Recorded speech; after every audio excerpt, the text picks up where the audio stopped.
Hello and welcome to our online course for educators of aging adults with intellectual disabilities. In this video, we are going to see the factors page into the MNAM platform.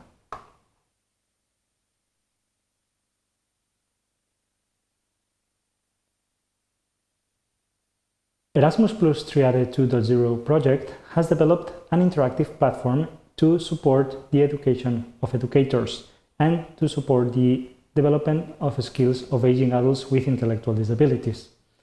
The My New Aging Me platform, MNAM platform, provides a set of useful resources for developing skills in 3 factors as defined by the dimensions of quality of life. These resources involve units, but also practical exercises with cognitive accessible materials such as pictograms, puzzles, and visual information. The URL for accessing the MNAM platform is showcased in the slide. The platform contains 3 main factors. These factors are well-being, social participation, and independence. The factor of well-being refers to the domains of emotional well-being, physical well-being, and material well-being. Social participation involves the development of interpersonal relationships, social inclusion, and rights, whereas independence is related to the domains of personal development and self-determination. To access to the description of these factors in the platform, the user must go to the factors page and click over each factor which he wants to see more information. Well-being is the first factor. It's a complex concept. Well-being is referred to the personal experiences of a person and a subjective feeling on how his person is evaluating his life.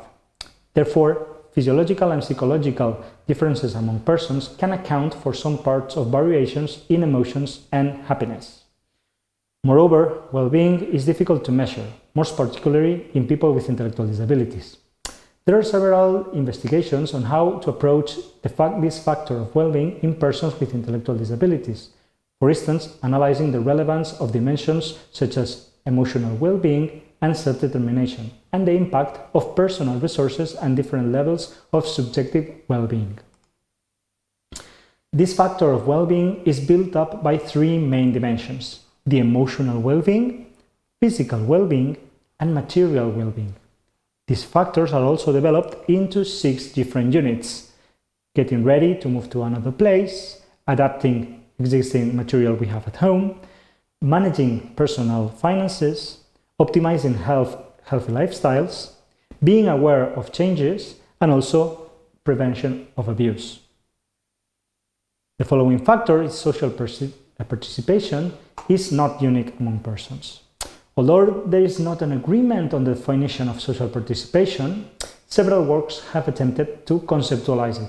From the perspective of elderly, social participation might be understood as an organizational process in which individuals are characterized by specific collective and conscious voluntary actions, which ultimately leads to the self-authorization and to the achievement of goals in a community, like sharing resources and interacting with other peers. Social participation of elderly persons might include actions such as involvement in activities that provide interactions in the community, sharing resources, but also sharing these resources with other members of our community, and also using community-based individual resources.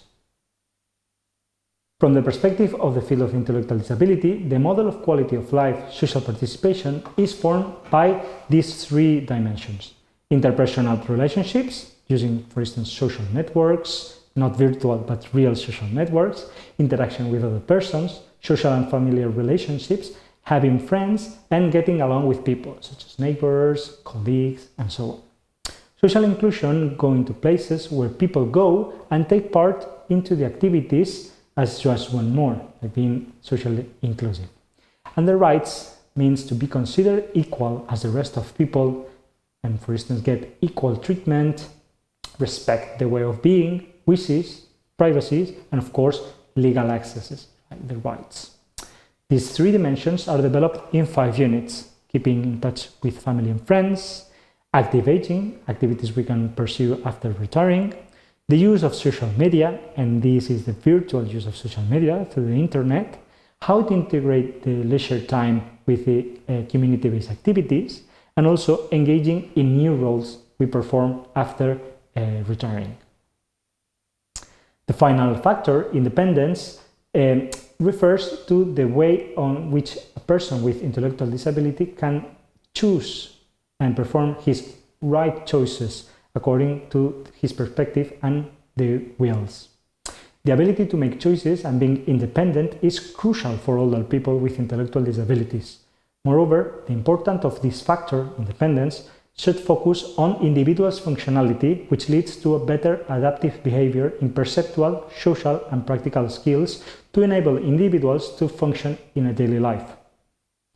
Independent living is defined as the control over one's life based on the choice of acceptable options that minimize the reliance on others in making decisions and performing everyday activities. Self-management is defined as the set of actions that people with intellectual disabilities might undertake and achieve over a self-detected outcomes. According to the model of quality of life, independence is formed by two domains: personal development, adaptive behavior, personal skills, and educational status, and self-determination, autonomy, choices, decisions, personal goals, and controls. This factor is developed through 4 units, in which we will see learning about our rights, who are the persons important to me, choosing appropriate life goals, and end-of-life decisions. Thank you very much for your attention.